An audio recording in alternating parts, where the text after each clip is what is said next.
Welcome, everybody, to a special episode of Pen and Dragon. With me are, well, my normal co-host, Mike Cahoon, Mike Molman from Bald and Balding, whose face is covered by my beautiful book, so it actually looks better than normal. Jessica from the Indie Book Release, and Chris, the Bearded Book Beast. So thank you all for joining me. Woohoo! You're welcome. Great to be here. Congrats, man. Thank you. It's actually funny because Amazon messaged me like 5 minutes ago and was like, your book is released. And I was like, huh, okay. Maybe, I don't know if it alerts you from Australia. I never paid attention until right now. So everybody here is podcasters, which is awesome. Mike Molman actually has my book. Mike, how did you like my wrapping? The wrapping was solid. I really like that. The wax seal, you gotta like wax seals. I like wax seals. I actually burned myself. I'm sure that makes you feel very giddy. It really does. Yeah, I figured. You were the first one I did. So I was like, I lit it and then I instantly tipped it and then I burned myself and then the hot wax got on my finger and I burned myself again. And then I set your package on fire. So my first reaction was to dab my finger in the hot wax on fire. It was not a great thematically appropriate for your book, man. Buy one of these for $6, and then you melt the wax in the cup and you pour, and you don't have to actually touch. It costs $10. Fancy. Actually, I gotta sell a few more books first, and then I'll do that. What are you talking about? That's like every day is $10 in sales for you. I wish that were true. If that were true, I would have a fancier seal. So this is your what, Tim? How many books is this for you? Well, let's see. 1, 2, 3, 4, 5. 5 poetry books, 3 books and tales. You can tell he doesn't teach math. This is book 10, technically. No, 11, because of my novella. So nice. Book 11. That's awesome. Thank you. Man. Definitely the one I'm most excited about. I mean, I love my cover. My cover artist is awesome. Actually, I'm about to commission him for cover 2, and I'm about to commission him to do a special edition of this. So hell yeah, very cool. Heck yeah. Yeah, I'm gonna try to do some in-person signings, and everybody's like, "Dude, bring a special edition." People will buy it for a ton. So, dude, this will be your what? Didn't you say this is gonna be your first in-person event, or? Ooh, yeah, exciting. Kind of exciting, kind of wetting myself. I actually have to. So it's 2.5 hours north of me, and it starts at 8 a.m. So I have to literally leave either super early or sleep in my truck, which I do all the time. So it's not a big deal. Not all the time. I say, wait a minute. He's homeless. The homeless author. Buy a man down by the river. Struggling author thing too serious, Tim. I do it when I go hiking. I do sleep in my car my truck when I go hiking. And it's like 8 to 4, and I should know. Oh, books and brews. So I guess people are going to be drinking coffee and tea and walking around buying books. I actually have no idea. All I know is I spent a crap ton of money on like banners and posters and all kinds of stuff that I have no idea what I'm doing with. So I'm going to give you the same advice I gave Michael Vadenay, which is bring snacks. I did an in-person event, and it was like a lot. I was there all day, and you can't really leave your stuff. You know what I mean? Especially if you're there by yourself. That's what I'm extra nervous totally about. can. Can you? That's what you learn, because at first you're like, if I leave, I'll miss a customer. And then if you stand there for like 45 minutes going, I've not spoken to a soul, you're like, you know what? I can go use the restroom. And you're fine. But yeah, you always freak out with I can't leave. You totally can. Plus, who's going to steal books? I mean, honestly. I mean, if they did, yeah, leave a review. That's true. I was actually talking to another author he's like, man, I wish someone would steal 5 of my books. Can you imagine? Then they'd read it. They'd find 4 other people who wanted it. They'd do my marketing for me. And then I'd get reviews. He goes, God, I'd love for someone to steal 5 of my books. I should make a sign that says, please leave a review if you steal this, and just put it on the front. The problem is I'm a nervous peer. This is something that the world probably does not need to know. But anytime I like go in to do something, the moment I sit in like a seat for a lecture or for a movie or anything, I instantly have to go. Yeah. And I can like wait till you're 50. When I'm 50, I'm probably gonna That's just life for Mike. Mike, tell us, Molman, tell us your pitch in your live events when people are walking by. What do I do? Oh hell, now you put me on the spot. If you like to read, I like to write is normally what I say. And if I get any kind of reaction whatsoever, I'm like, okay, yeah, come over. You got to hear now. And then I start pitching books, and and the shorter the pitch, the better. Everything should be 30 seconds or less, preferably 10 seconds or less. That's my entire life. 10 seconds or less. And you're single, huh? I have a best friend in the dog. It's fine. Jess, have you done an in-person event? I've done a lot of in-person. Yeah. You have. What's your pitch? So usually I say, I wrote these myself. And for some reason that surprises people. It's like, I'm just here hawking other people's books for fun. Gosh, I was just thinking I was going to tap people and be like, do you like books? And now I'm second guessing everything. Actually, I was. You could try it. Yeah, I don't know. I live in the PNW, so I actually have to, if I don't ask permission to tap people first, I might get canceled really fast. That's true. So one author, the thing, I can't pull it off, but he used to always just go, fresh words for sale here. And he would get people coming over in droves, and I've tried it. People are like, who is that weird? And they like go to the other side of the aisle. So it does not work for me, but I've seen it work in person. Does anybody dress up when you go, Mike? Do any of the authors dress up? Usually just a silly shirt is usually about it. I took the vote on X, and it was like 90% dress as Spider-Man, which I am considering now because Spider-Man is coming out, so I'm hoping people will come. But also, true. It's also a long day in spandex. But that's what I say. It sounds hot. Do you think people are going to be disappointed to find out your book isn't about Spider-Man? I mean, I'd say dress up as Sergeant Pepper, like you did on our show. Well, my hope is people will come over for a picture, and then they'll look at my books. Because they'll be like, there you go. Okay, get a picture of Spider-Man, and then, okay, maybe I'll buy one of his books because he's dressed up as Spider-Man. See, and I'm going to do buy my book, or I'm taking my clothes off, and you'll see me in spandex. That would sell your book. I would buy your book very fast. And I'd also be arrested for threatening people too. But probably. You could pull off Dr. Robotnik though, for sure. That's a good one. Don't know who that is, but okay. What? Sonic the Hedgehog. Oh no, sorry. Oh, Mike, I stopped playing video games with the Atari 2600. Okay. That's not that long before. You missed the Sonic craze. So I've heard this Nintendo thing. I know vaguely what it is. You talking about the Switch? He's talking about Nintendo in general. Oh, okay. I actually had my cousins down, and they're like 12 and I don't know 9 or something. I was like, "Oh, do you guys play the Switch?"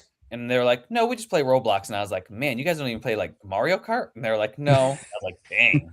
I know Roblox is the thing now, man.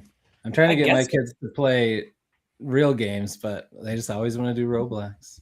That's crazy. Yeah, at least I don't know. I feel like the Switch is family friendly and has all kinds of fun stuff. Yeah. Wait, how many? Tim's. What? I was gonna say, Tim, you were telling me the other day you had a really cool story behind your cover, didn't you? Oh yeah. So I was actually freaking out about covers, and I had been looking at Mr. I think it's Ignacio. I actually don't know how to pronounce his last name, but and I had looked at what is wow. I know his last name is Betts, the other author that has a bunch of his covers. Now I can't think of his initials, but I had seen his covers, and I was like, oh, those are cool. and I reached out to him. So I went to check Ignacio's profile, and it was like, I just know him as Sushi Nori because that's his Instagram handle. Oh yeah. So I was like, oh man, and I was like, oh, those covers are too much for me. I'm too broke of an indie for that.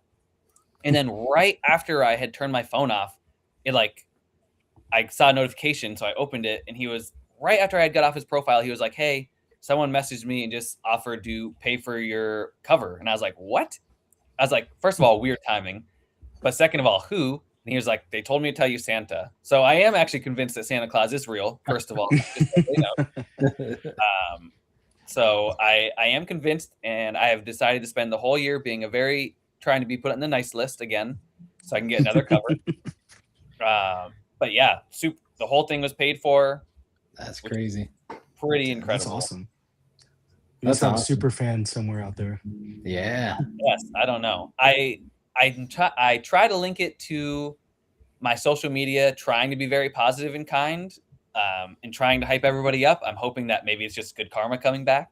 Especially we all know Twitter can be a kind of turd hole. I mean,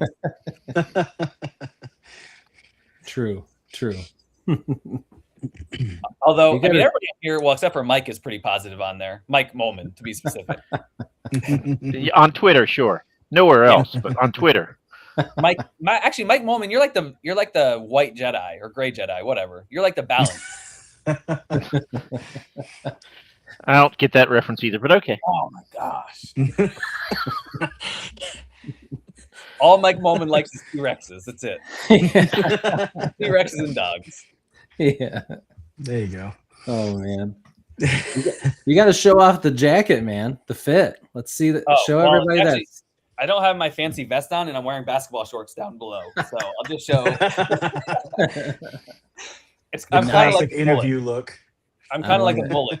I'm like fancy up top, and below I'm not. Yeah. I'm also wearing an Alaska shirt because I didn't want to put my vest on. So. Oh man. See, I would say wear that to your signing. Yeah. That would be good. Yeah. You should. You should wear that and then just put your book on like a chain or something. No shirt underneath the jacket, just your book on a chain. Boom. And you need a baton, and you go to the opening door with your baton and follow me like you're leading the circus parade, and you take them right to your table. I'm an extrovert. I don't know if I'm that much of an extrovert. But it does match. It does. It does. It really does. Look at that. When I get the gold foiling, it'll look even better. Yeah. Nice. So just so the world knows, I did end at 28 pre-orders. I didn't hit 30, but I'm still going to go get my dog a bunch of fancy treats because she earned it from her marketing. And actually, I had to bring her to the vet yesterday. She had a yeast infection in her ear, which I didn't even know yeast infections could get into ears. Yeah. My dog gets those too. Oh, really? So, yeah. She only has 1 ear. Yeah, he gets it in one. I don't know why, not both. That's so weird. Yeah, the vet was getting all up in there and she was not comfortable. And then she came home and was like flopping her head everywhere. And I was like, you deserve the treats. And I was like throwing them at her. Tim, do you wear those? You got a lot of crazy outfits, man. Do you wear those to your job? To like school? Yeah. Dude, if I wore these to school, I would get jumped. The kids would either pick on me, kick me in the nads, or they would jump me just to say they did. And probably so they're all strictly for home then. Well, and like fun events. This one I actually got for a Renaissance ball that I went to in Denver. Oh, nice. So it had like a matching mask, and it does have pants. I did not wear basketball shorts to the Renaissance. Actually, I'll show. Ow. Damn. This is my closet of wild clothes. Whoa. This actually It's a fun time in there.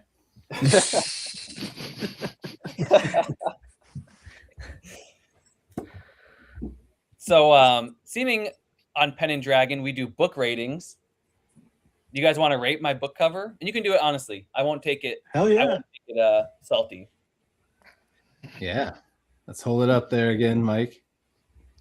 I was looking at to try to, because I'm going to hate myself, but I'm going to give it a good rating. Oh, here you go. You can put it down now, Mike. Oh, wait. Where did this go?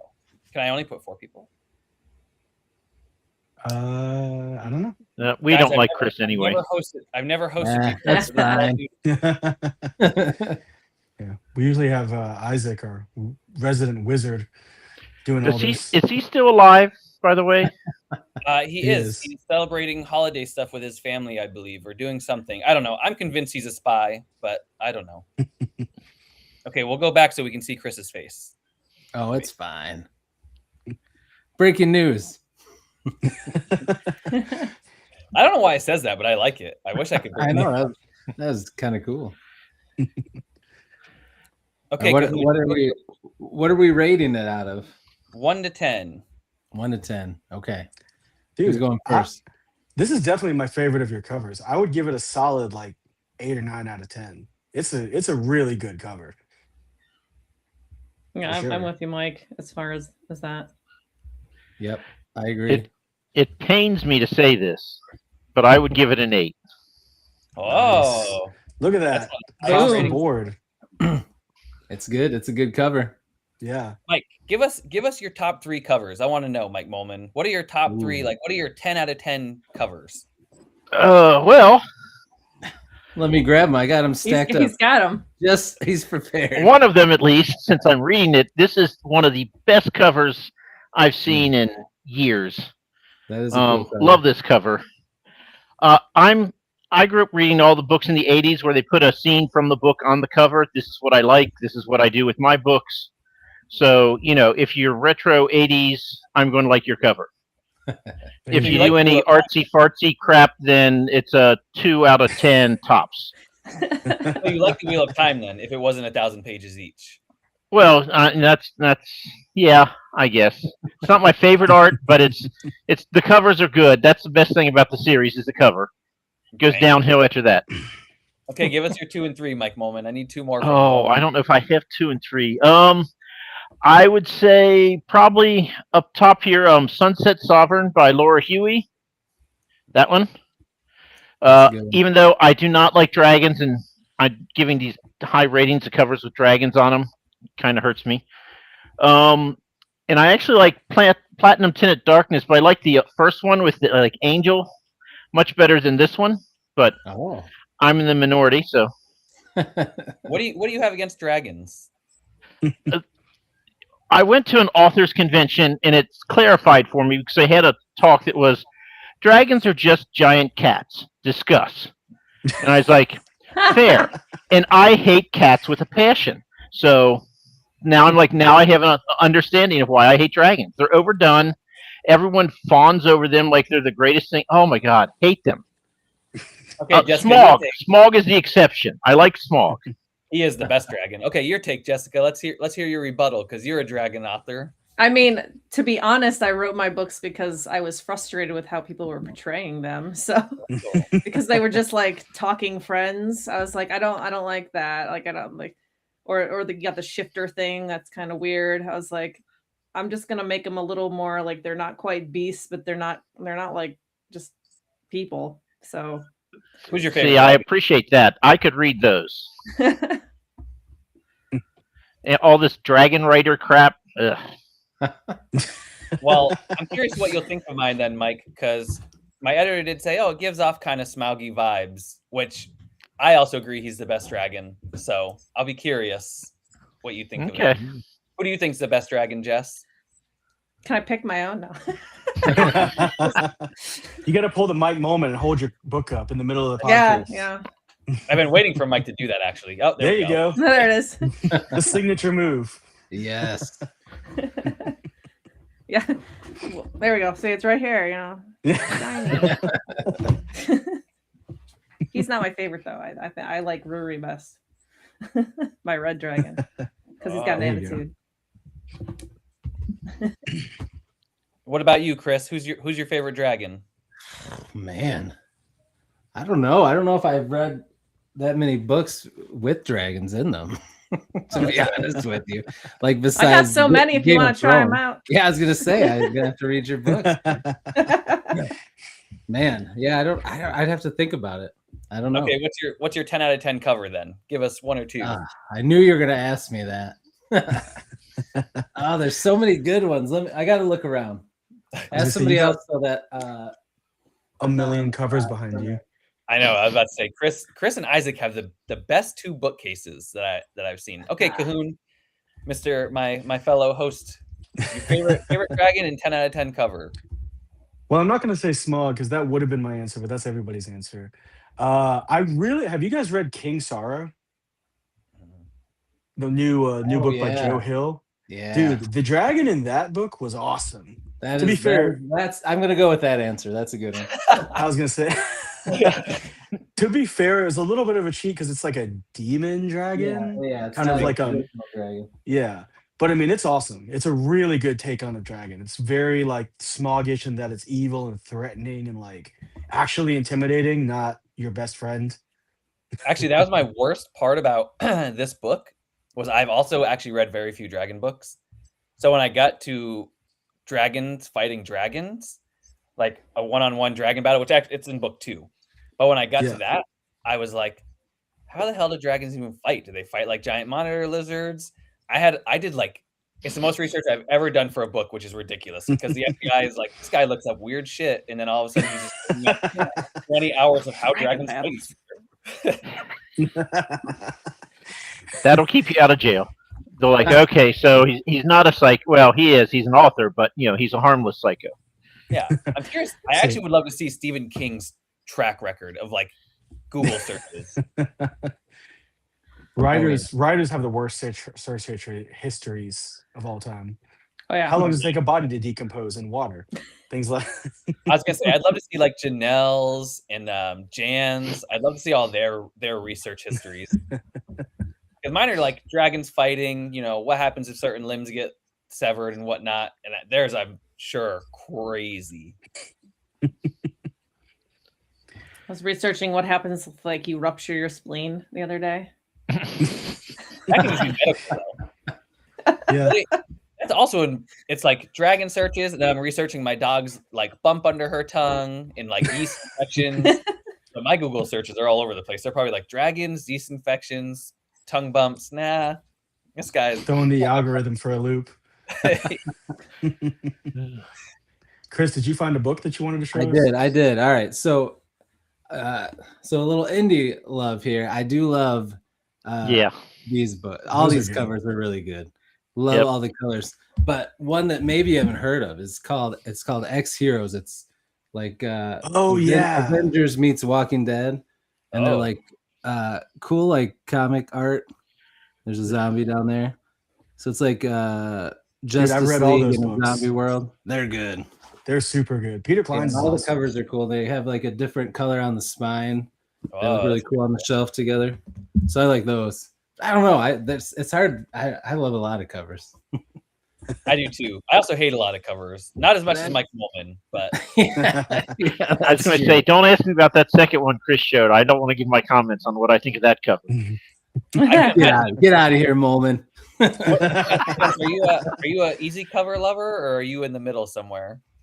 I mean, I tend to, I'm with Mike as far as I like the scene art more than like the seal on a book cover.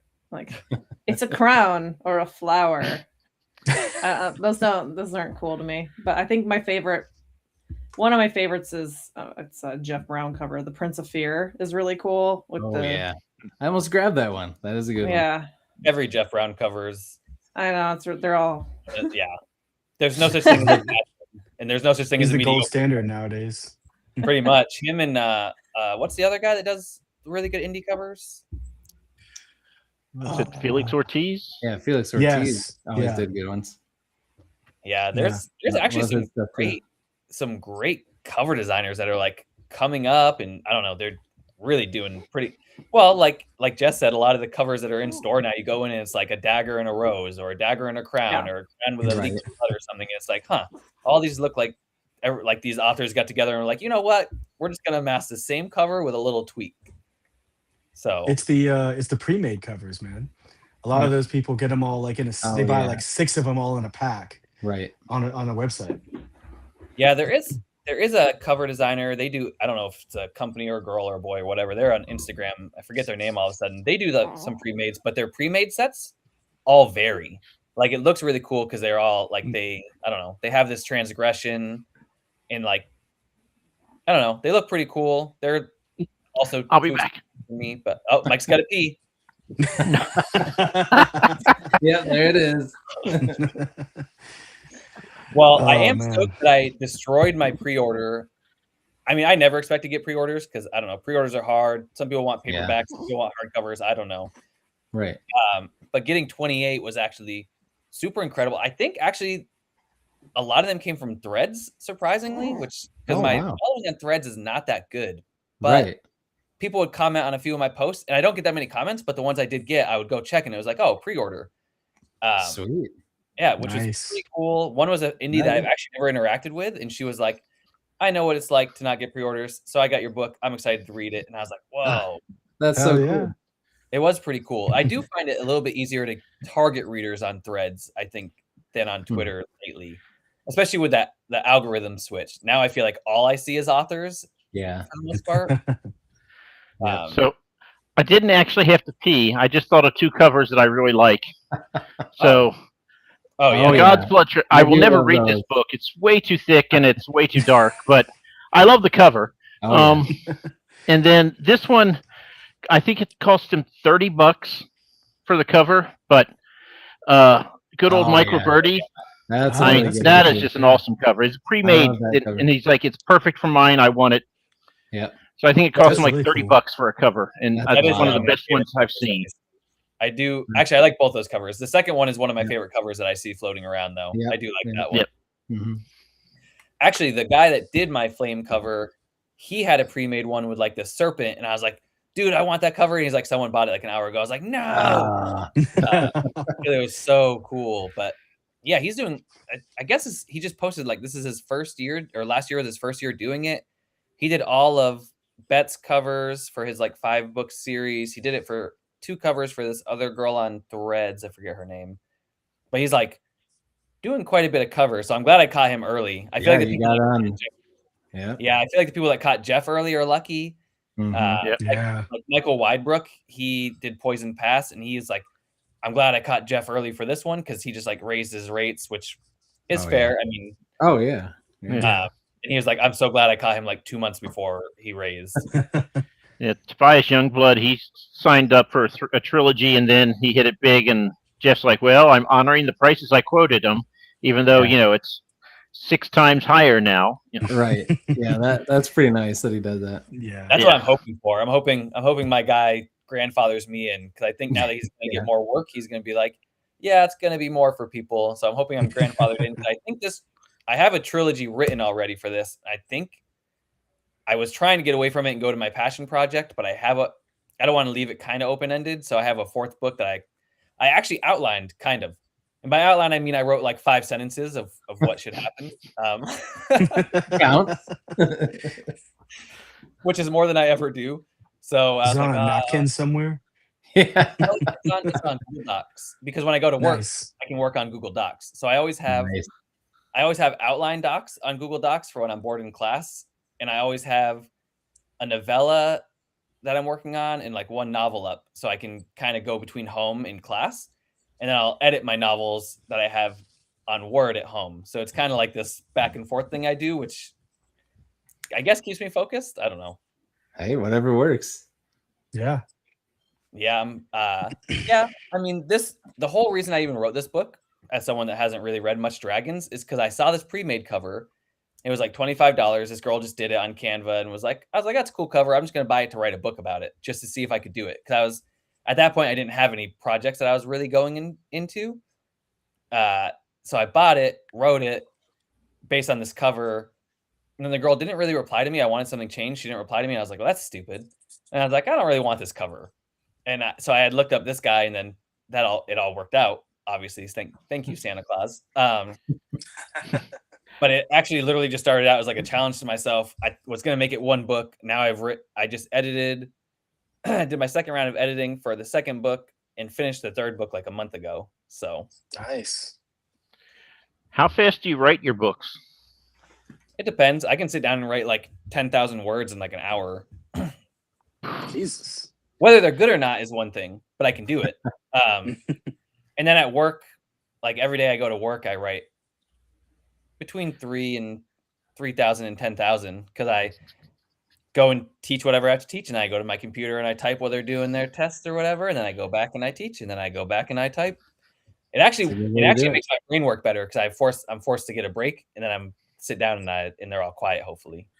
So you may be a person who can do this. I think she's crazy, but for this book, there's a program where you get a free cover, but you have to write the story, edit it, and publish it, and start marketing it within 90 days, and then you get the cover for free. So That's one of my favorite covers, and she paid nothing at all for it. That is a great cover too. That's So awesome. and they do it every year, and she's like, "You should do it, Mike." I'm like, "No, it'll take me a month to outline. It'll take me 3 months to write the first draft. I'm going to do 6 drafts before I'm like, no, just. But if you write fast, she does that. Her and Poppy Alexander's does it, I think, every year, and they get a free cover. That's awesome. I'm a terrible self-editor, really though. That's my That's the downside is I have to wait for my editors, and because I'm a terrible self-editor. I suck at homonyms. I hate those things. I'm awful. Because even if I read out loud, they sound the same, so I don't pay attention. So, actually, I got advice for you, and you're set up perfectly for it. So I do a gazillion shows. I work with James Maxey a lot. He's written 36 books now, and he edits all the stuff himself. And he's like, what you do is you write it in Word, you do spell checker, which catches some things, and then you import it into Google Docs, and you run the spell checker there, and that catches different things. And then you read it out loud the last time, and he goes, that's my I don't have an editor anymore. This is what I do. And he goes, he's also trying to make money, selling books, whereas I'm just like, it'd be great if they read my book. If I didn't lose, hand over fist, that'd be wonderful. He's actually trying to, make money at it. So he makes his own covers. He does his own editing. He's like, if you just do that, it'll catch 98% of everything.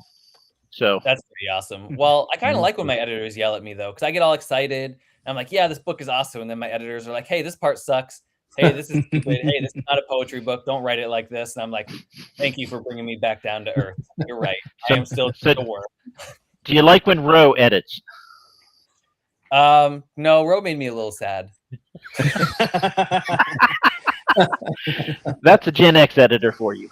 I had gone through like 5 people, and then I went to Ro and he picked out all these things, and I was like, I thought he was gonna be like, this is pretty good, but it needs a couple of these. And then it was like every few sentences was like, this is not great. This could be better. Do this. I was like, dang. Actually, who I really liked going through my work is Montag. Oh yeah, he's great. He gave probably some of the best feedback I've actually ever had. I liked it. It was, knowing his personality, I was expecting to be like really sassy and like, like, hey, make this person die or do this. But it was actually like all really solid feedback. And then I also really like Secret Stacy. She helps critique some of my stuff. And when she critiqued my novella, she was like, WTF is this? WTF is this? This is really good. I like this sentence. What the hell are you doing with this? And then and I was like, oh, I like this. It's like, hey, this is stupid. What are you doing? This is really good. What are you doing here? Nice. Whatever works, right? Yeah, it's I don't know. That's one of the cool parts about networking that I didn't have early on as an Indian. I wasn't prepared for, is like meeting people that you can have this back and forth with. And it also makes writing a little more exciting. I think it makes it be like, okay, this is cool. Cause I had beta readers for Tales 1. I had 17 or 16. I don't know. I had a lot of beta readers, and cause I was an English major at the time and I had all these connections, but like the feedback was so all over the place. I didn't really find it overly helpful. Yeah. And now I still do some beta readers and I get stuff back and I'm like, yeah, I don't really care what you say about that. Cause some of it's really like overly nitpicky, but like now the critiquing and stuff that I've networked with and had done from other indies and stuff I view it as beneficial. And it's really, as a poet, it's extra beneficial because I do look at some things lyrically, or I'm like, that sounds really cool. And then everybody else is like, yeah, it'd be a cool poem, but it's like stupid in a novel. And I'm like, oh, Okay. The funniest thing I ever had is for my Proxima Station. Oh, sorry. For my Proxima Station book, I had E.L. Montague beta read it. And if you've ever read anything from E.L., he promised you there will be a hooker and there will be a mob boss in every book. He may call them a duke and a peasant woman, but every time.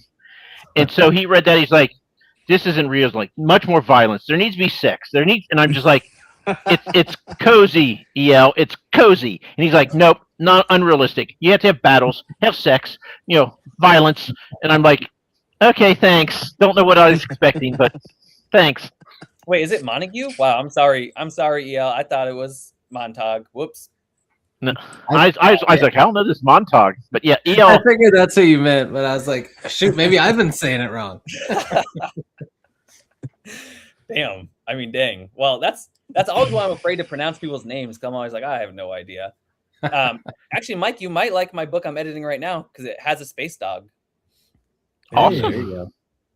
I would show you the sketches for the cover because actually Isaac, who is not with us, brother, is doing it for me.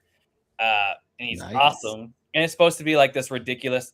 I did it alongside Tales 1. It's absolutely awful. I'm going through and line editing right now, and it's so bad. I'm actually embarrassed that I ever even released it or thought it was releasable. So I'm glad I took it down because I never took it down, but people were then all of a sudden a few months ago, people were buying it. And I was like, oh no. I just never thought about taking it down because I never ever promote it. Yeah. And then all of a sudden it got like 5 sales in a month, and I was like, oh no. And somebody, I forget who it was, somebody on X was like, hey, I just bought this book. And I was like, no, please like cancel your order. Buy one of my other books. I was like, this book is actually bad. He's like, no, I can't wait to read it. I was like, no, it's actually bad. So after that, I took it down. And I'm line editing it, and I'm like, I was awful. I was a literature major at the time I was writing this, in writing arts major, reading like, Shakespeare and reading all these important, oh, Michael is here. Michael is here. Hey. We need another mic. You always have to have Mike squared. Sorry I'm late, guys. Congratulations, Timothy. Thank you. Thanks for joining us. Hey, at least you came. I mean, everybody knows I suck at time zones. Every time I message Chris about being on the show, I get confused. Mike Cahoon knows because I make our TikToks or our Instagrams randomly, and Mike will go in the group and be like, you put the wrong time. Almost every time I make a post. So, every week. Yeah, pretty much. Well, definitely my bad. I done goofed, but I'm glad I could make it here to at least catch a little bit of this.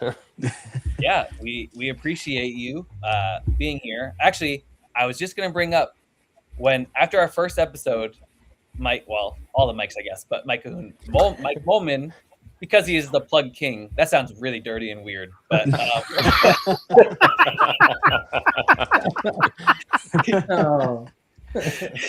let's just breeze right over that. he messaged me and was like, hey, because we do our cover ratings, he was like, if you ever want to do cover comparisons, here are my covers. So we actually will do that when he comes on the show. We will compare and rate and contrast his covers. But I was like, this is the way. I want to get to the point where I plug myself as well as he does. Gosh, it still sounds dirty and weird, but I just do that because it annoys better.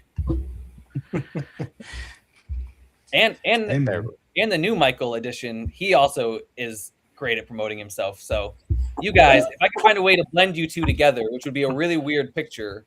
Do you have a book, Michael? Do you have a book came out recently? I might have had a book. I don't know. You may have heard of it. You really need to do better, marketing it. You were. I think there were 3 podcasts you weren't on. Right. Actually, I learned half the podcasts from watching him because half of them I was like, I've never heard of any of these. And then Mike Cahoon's out here. I mean, we're in like multiple groups together. He's like chasing podcasts. I'm like, man, you guys work hard. I got to up my game because like I'm used to people kind of just reaching out, podcasters reaching out, but obviously that only goes so far. Yeah. So like watching you guys, I was like, man, you guys are really at it. I don't know. I'm an energetic person, but after I'm on social media for like an hour, I'm like, yeah, I'm done. And then you guys are like, I'm on this podcast. This person just reviewed me. This person did this. And I'm like, oh, I am not doing good. So much of that is just trying to set up the road or use the roads that other people have already made, though. Like, look at what other 100%. people have done and just try to do your own version of it. It makes all the difference in the world and saves you a lot of headspace. That's why I'm Dude. following you guys. I did 5 of those shows in 8 days, and oh my god, the last one was Chris's show, and I was like, I was the worst guest ever. Oh my god, I told him what my favorite number was. How tired am I? What is your favorite number? What is it? Yeah. No, I Yeah, don't Four. know. I'm curious. 4. Oh, okay. There you go. It's a good Did number. you got two? How did that even I'm, come like, up? wondering. I don't even remember. I don't know. I mentioned something. You're like, well, what is your favorite number? I'm like, 4. Well, that's my fault then, not yours. Asking the hard-hitting questions on that. What's your book about? By the way, what's your favorite number? We're digging. We're deep. going to start balding that way now. Yeah. There you go. You could get that tattooed on your head. No There more you go. T-Rex or Griffin. It's going to be, what's your favorite number? Ah, that's Yeah. such a classic. And is it question, prime? though. You should Yeah. retire the T-Rex or Griffin question anyways, because it's like 98% Griffin and 2% T-Rex at this point. Don't you have like only one other person that agreed with you? I'm So, Team you know, T-Rex. Mensa I only think takes the top T-Rex. 2%. So, you know, we're finding them. You actually picked a T-Rex over a Griffin? Yeah. Oh, 100%. I don't want to be What? up on a griffin. I'm gonna fall to my death, man. Exactly. There's- That's scary there's as hell. Three of T-Rex you can't actually, get me. He's got little arms. I'm safe on his back. three of you I don't know, actually man. picked it. Jessica, please tell me you pick a Griffin over a I have T-Rex. no idea. I don't remember. Well, you Yeah, can I choose. don't the- remember. You can choose. I know. now. I think can of the- choose now. I don't Just know. think of the violence you can do to the other drivers if you're on a T-Rex. I mean, the Griffin can only poop on them, you What are know, talking but about? A a Griffin can T-Rex land. can grab them in their mouth and throw them into the second story of buildings. There you Griffins go. aren't this big. They're not chihuahuas. They can land on a car and crush a car. A car. I may be a Hey, bit of a road rager when I drive. That is not. I don't think that's surprising to anybody. Yeah. You see enough of a book and you go and drive and you're like, I hate you all. This book sucks. My I have to favorite go- movie as a kid was Jurassic Park. So to be able There you to go. reenact the T-Rex, Hey, Mike Molman, I got to ask you, are you a fan of the show Primal? I've never seen it. Oh, was it's gonna it's guess about like that I was gonna say it's about a Neanderthal and he's like best friends with a T-Rex and it's just all straight violence for the entire Oh, show. that sounds wonderful. Yeah, it's That's awesome. a great show. But Mike doesn't really love violence. Mike likes cozy stuff. I don't know, man. He's talking about T-Rexes crushing cars and stuff. That's like- true. So somebody here, when everyone gave me movies I had to watch, and I told them I hate animated shows, he picked. Let me see, Fox and the Hound. I will say I love that movie. It's a That's great like movie. an That is a good underrated Disney movie. I just watched Five-O Goes West. That's a good movie, another too. good one too. That is a good one. No, it was not. Mike Oh. Molman solidifying his curmudgeon title. Yeah, he I- is a I- man of particular tastes. Right? Yeah. If most people like it, it's pretty much guaranteed that Mike says, Oh, nope, yeah. sucks. It's got to be something everybody hates. Although I also was 13th Warrior's the best movie so far that I've seen on the list, and that's just eh. So Oh man. Well, that's because you haven't watched Fox and the Hound yet. Mike, do you cry? Are you ever cry? Have you ever cried at a movie? That's not I'm Jurassic Gen X. I don't know what that means. No, No. we don't have feelings. If I'm going to use feelings in a sentence, it's going to be with derision. It checks out. It's gonna have some stank on it. There you go. Well, I cried at Fox and the Hound. Also, Oh. T-Rex wise, the only movie that ever besides Chucky gave me a lot of nightmares and still does. Jurassic Park, I would watch it before bed and I would constantly have nightmares about being eaten by dinosaurs. Why would you And do then that? watch to it again yourself? the next day. Yeah, pretty much. I don't know. It Yeah. actually gets to the point where my mom hid the VHS of Jurassic Park because I would watch it, wake up crying, crawl into her room, and she'd be like, "Go to bed, don't be dumb." And then I don't know if she told me not to be dumb, but maybe. I think that was a power move on your part. You're like, I have an excuse to sleep in the big bed now. Well, I would crawl on her floor. I would like bring my blanket and pillow onto her floor at the foot of her bed because I knew she'd yell at me. And then somehow she still knew I was there, and I was silent. Like I'm pretty stealthy, and she would still be like, "Go to bed." I've got kids, man, and they always think they're being quiet, and they're loud as hell. I'm with you, Mike. I was gonna say the same thing. They're never as quiet as they think. We'll wake up in the middle of the night and one will be standing over us looking at us. What are you doing? Go to bed. Has that actually happened? Yes. Oh no! The scariest thing of all time. It is. No.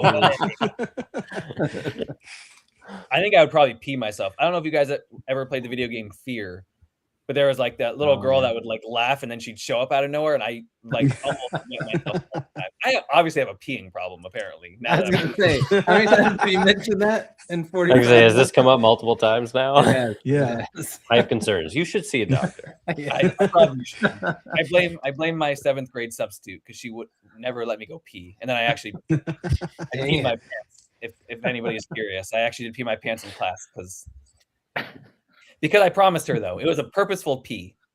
Because I said, if you're not gonna let me go pee, I'm gonna pee in this chair. Oh man. Cahoon was so traumatized he had to leave. He's like, I'm out. I can't take it. Pretty much. She said pee then. And I said, okay. And then I peed. That's a power move.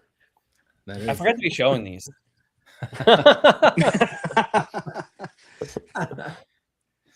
See?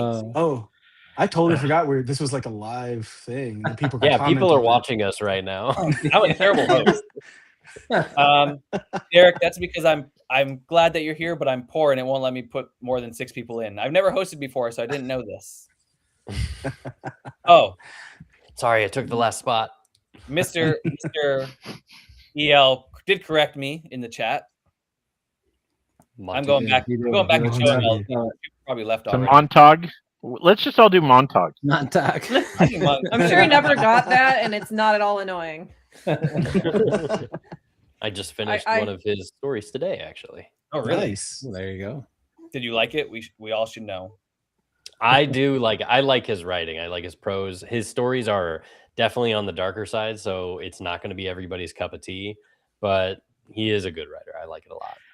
Did he kill me in the story? No, you weren't in this one. He killed you in the first story that I read of his. Okay. I actually love that there's a circulation of indies killing each other in stories now. I think it's one of the coolest things in existence. Everybody's like, I'm going to kill you this way. I'm going to kill you this way. And I love it. Well, Mr. Robare, in my Choose Your Own Adventure, you die in every scenario that you're in. That's even better. No matter what you choose.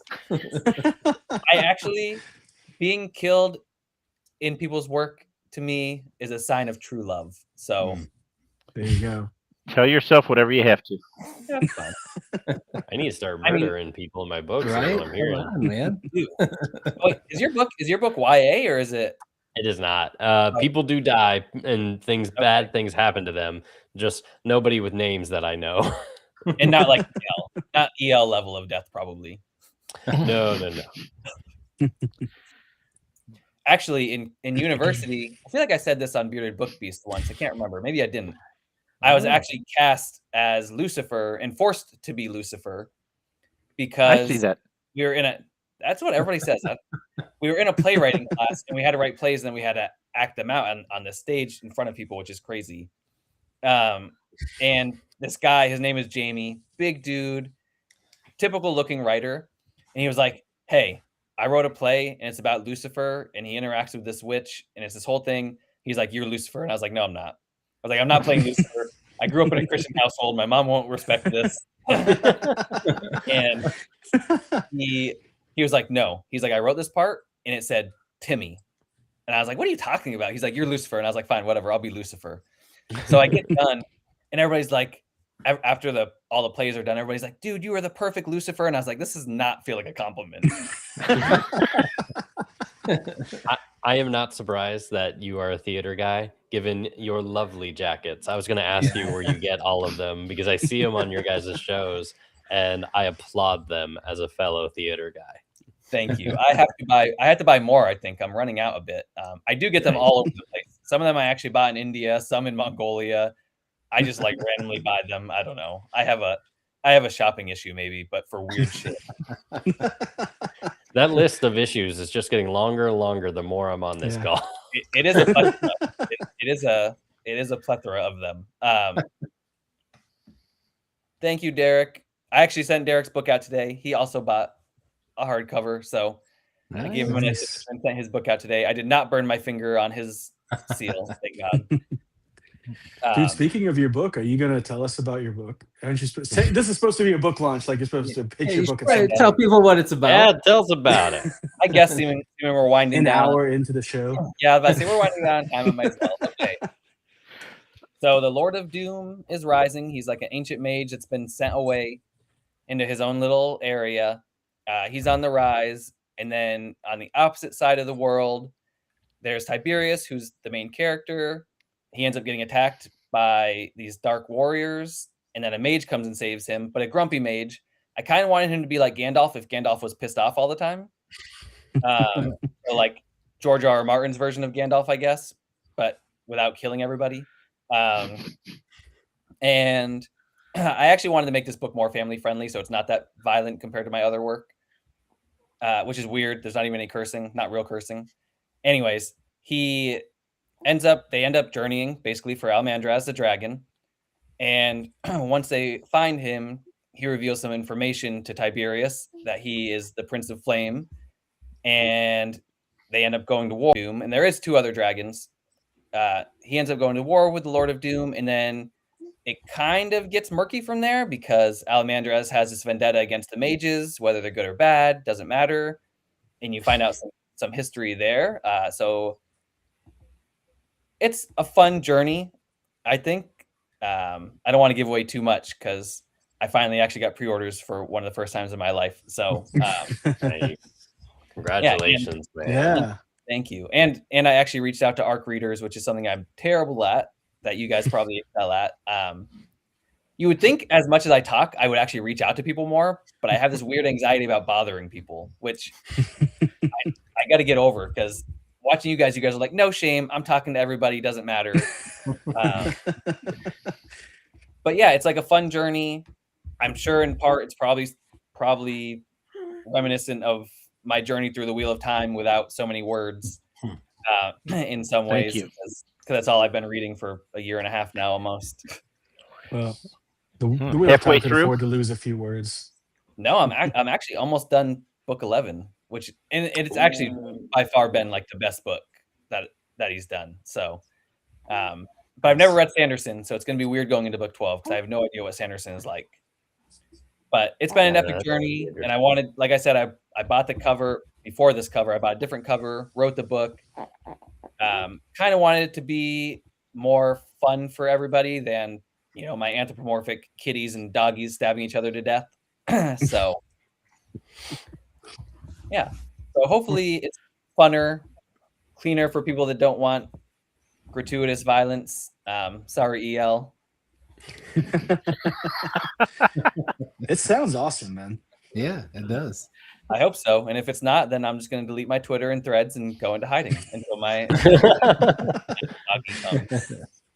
You need to write a story about a red panda samurai. I do. I'm gonna be on that soon, I think. There you go. I also, just before we end up ending the show soon, and speaking of me being forced to be Lucifer and going away from this work for a second, the one I'm re-editing, the God in the 12 Nights one, I was telling my mom about it because she's obsessed. She's always like, you should write Outlander. You should do this. And I'm like, this is not how it works. Because we both, like everybody knows that watches our show or watches my Twitter, me and my mom both watch Outlander, and my aunt, which is really weird because there's a lot of sex. Yeah. And then I've seen a lot of that show. Yeah. Do you watch it together? No, hell no. I watched one. There's hesitation there. Yeah, you had to think about it. Well, no, because I'm just thinking about how horrifying that would be. Because my mom's like, "Did you watch tonight's episode?" And I'm like, "Yes, I don't want to talk to you about it because it was like." And then she'll be like, "Jamie's pretty dreamy," and I'm like, "Cool, yeah, that's fun." Thanks, Mom. Claire's not too. I'm not gonna tell you. But I was telling her about this one. She's like, "Oh, what are you working on?" And I was telling her. In this book, God is the bad guy. Like my wolf astronaut is supposed to like basically take down God, and Lucifer is supposed to be a good guy.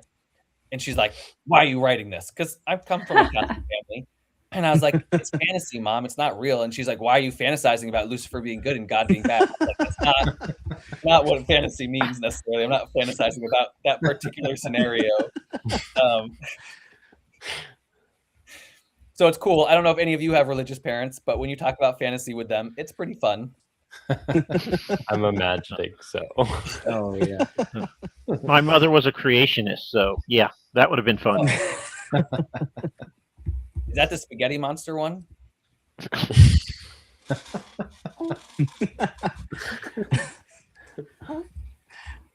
actually don't God. think I know that one off the top of my head. I don't either. Pastafarianism or whatever. Yeah, pasta. I think you're on it. Yeah. Yeah. Yeah, I need to add that in my space novel. I'm trying to add all the random mythology into my space novel just because it's supposed to be ridiculous. So I might have to put a spaghetti monster in there just for fun. Do it. That That's going to sounds be awesome. That's a good reference. Yeah. I'll have to come to Mike Molman for all the legislation on it. So is your hero based on your dog? No, she's in my Tales of Battle series. She does kill some people in my Tales of Battle series, which is fun because actually when I brought her to the vet yesterday, the vet was like, she looks sweet, but like, is she gonna bite me? And I was like, no, she might lick you to death. Until like the vet got behind her, and my dog's tail perked up and was like, why are you behind me? Because I sneak up behind her if I want to piss her off, and I like poke her in the hips, and she like snaps around and bites me. Usually. So I think very antagonistic relationship. Yeah. I also am one of the only people she's ever humped, which is not fun. But she does kill people. But no, this wolf creature is just like, I was like, a wolf in an orange astronaut costume that has like blasters and stuff would be fun to write. And I wrote it at the same time with Tales because Tales 1, for those that have read it, which I think is only Chris, is super dark. Like there's a lot of murder and killing and all kinds of awful stuff. So I was like, I need to write something else that's really fun and ridiculous. That way I don't go into like this deep dark hole of murderous treasure. Actually, I don't know if Michael Fletcher, all of his books are dark. I assume they are from the look of it. But I didn't know he had so many books. I looked at it, I was like, he's got over 40 books. He's got a lot, Yeah. I can't imagine writing that much, like, I don't know if it's grimdark or what it is. But I can't imagine writing that much dark stuff because even when I was writing Tales 1, I was like, I need some happy juice or something. I just finished Dogged by him. Oh, is it good? I want it It's on my actually. list. I like that one. Yes. I mean, I was like, am I really going to put up with an entire book like this? Because it's from a dog's point of view. Yeah. And it's like, they laugh at my name, yeah. but I don't know why. It's funny. My name is Dogged Determination. Why do they laugh? That doesn't make sense. And I'm like, okay, can I put up with this for a whole book? And I did, and it was great. And I'm glad I did. I'm glad I did not DNF it. So. Is it first person? Yeah. Okay, because you like first person, but you hate third person, right? No, I mean, I write first person because I read one internet article that said that's the way to go if you're going to be a writer. So I was like, okay, I'll write first person then. Because I read one internet on the internet because, you know. Have you read his other one? What's the other one with the Western looking one with the weird robot-y looking guy with the guns? Oh yeah. Oh, he's got a I've lot not of read that ones, yet. I've seen that cover. I got it right here. Oh, perfect. There you go, Chris. Tomorrow. There we go. Yeah. That's a cool cover too. That Have is you read it, Big Chris? velocity. What's that? Have you read it? Nope. It's high on my list. want Actually, I to, really want but to I read have that not. cover. That's one of like my favorite covers I've seen around Yeah, lately. that is. Me too. That's a good one. Actually, I should find out who his artist is. I'm curious, but Chris, He was what just- percentage of your books have you read, do you think? Gosh, What? man. Probably less than 50%. Yeah. I was gonna you're say, one of that'd be those, impressive one of if those it was like a buyers lot of before them. reading. I buy as I Oh, yeah. read. I like to buy books and I like to read books, but I buy more than I read. Those are two separate hobbies. They are. And I like them both. That's This fair. I cover buy as art I was by John Anthony Di Giovanni. Oh, okay. Never heard of them. Me neither, but I'm gonna look him up now. Mike, he was just on your show, right? Who? Mike? Yeah, Michael Fletcher. Yeah, That's what I thought. I obviously did not watch it, but I've never listened to an audiobook in my life, so I don't know if it's any good or not. I was like, He okay, didn't listen to well, his own audiobook? no, That's I awesome. didn't. apparently not. What? I didn't either. I listened to 3 chapters and I was like, yeah, good enough. The man is Yikes, bold. guys! You're supposed to listen to every chapter and like go with them to make sure I didn't screw it up, and then send it back when they flub a line. That takes way too long, and I hate audiobooks. Really? I've listened to mine probably like, I don't know, 80 times. Oh my Yeah. God. Like I tell everybody, I like the voices in my head, and hearing someone else speak it drives me crazy. And I also have the attention span of a frisky squirrel. So if I'm listening to something and something pops out in my vision, I'm going to go chase it. And then I'm not going to listen to the audiobook. That's rough. Yeah. Well, also because I was born unable to hear. Maybe that's the reason. I don't know. But when I was born unable to hear and I was born unable to hear and had a bunch of surgeries, 11 years of speech therapy, all this fun stuff. Did you not see my tweet? That's like the most views I've ever gotten. Oh yeah, that's right. And I don't read your tweets, man. That's fair. Good recovery. You just what I'm learning is like none of us watch each other's stuff. I was going to say, not being able to hear other people, that sounds like a dream. Yeah, but I like hearing dogs bark. Well, my dog bark. But I think I have like a audible issue. I forget what the term is, but when there's multiple sounds, I get really thrown off and I can't focus. So if there's an audiobook going and then I hear like an ambulance, I'm going to be like, I have no idea what just happened in the audiobook for like 10 minutes probably because I lost focus. Yikes.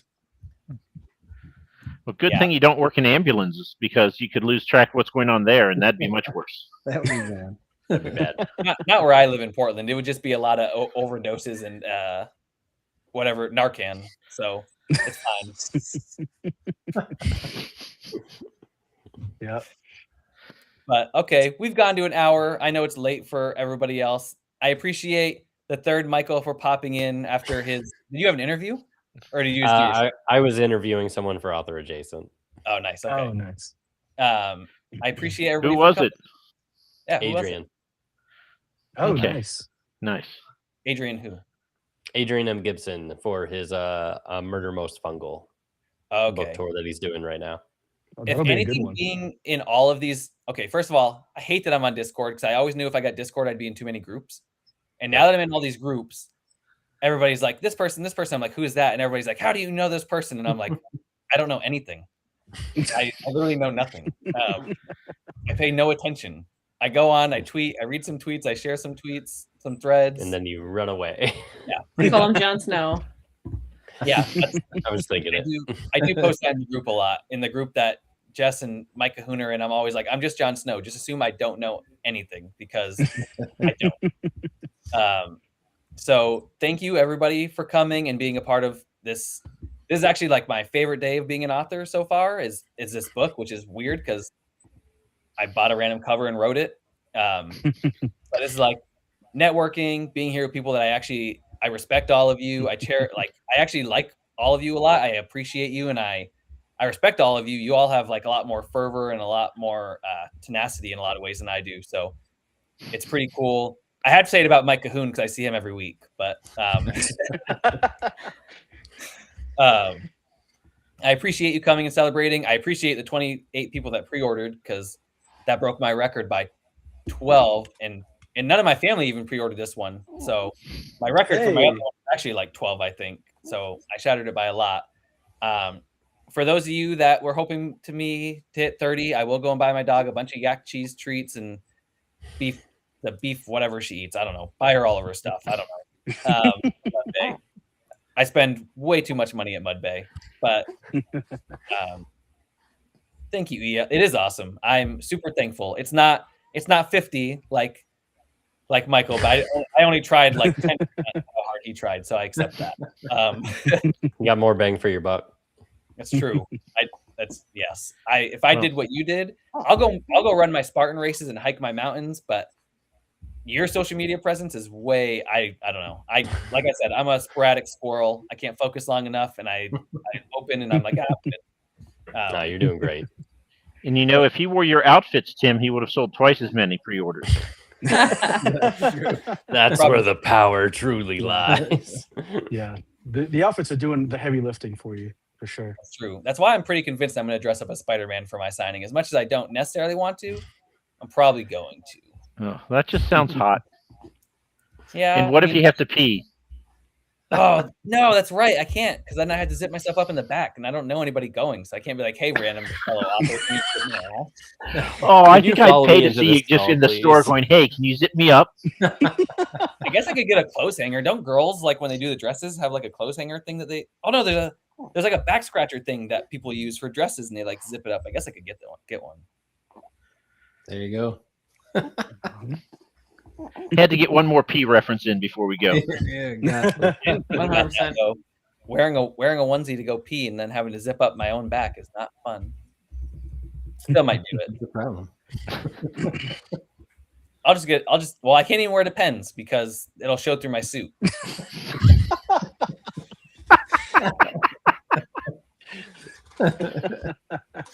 Oh man. Thank you all for coming. Derek, if you're know. here, I'm sorry I couldn't let you in because I'm too poor and I refuse to pay for this app. And I also don't normally run it. Isaac does because he's a tech wizard and then I suck at it. I'm gonna get done this and then feel like I didn't go. Oh no, I did go live because we have a chat. So for anybody that hasn't got it, here's one. Actually smells kind of good. Yeah.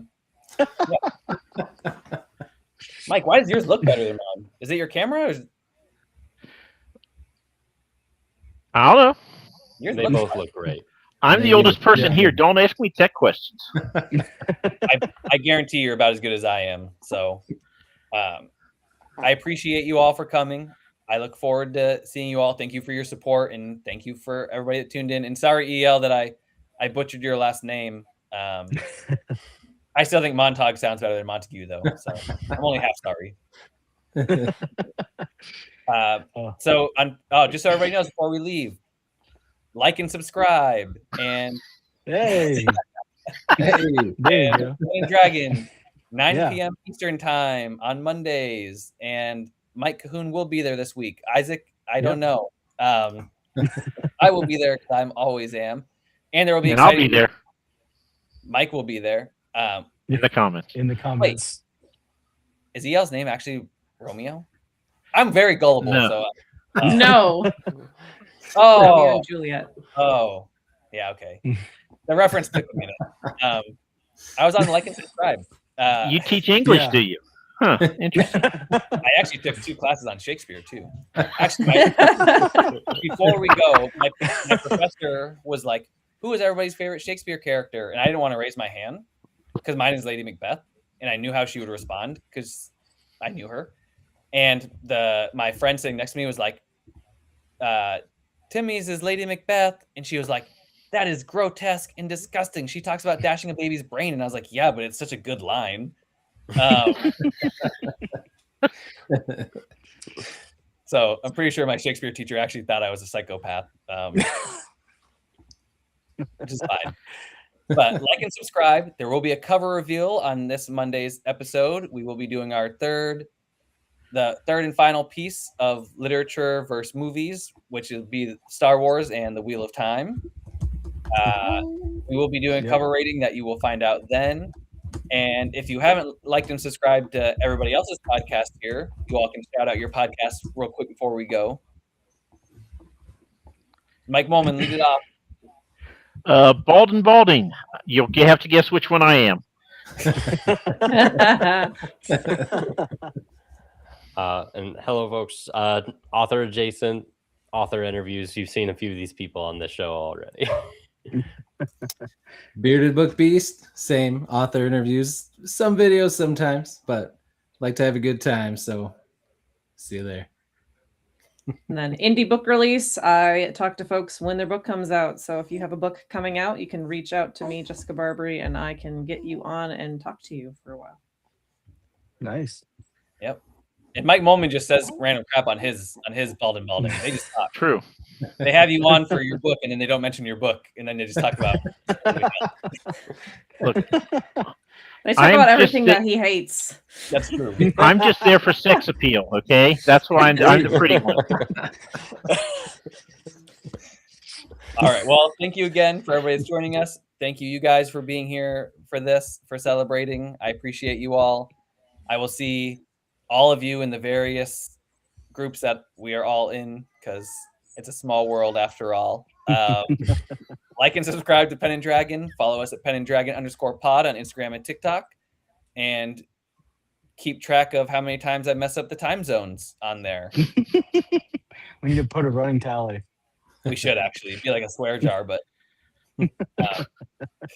all right. Thanks everybody. Ending the stream now. 5, 4, 3. Let's see.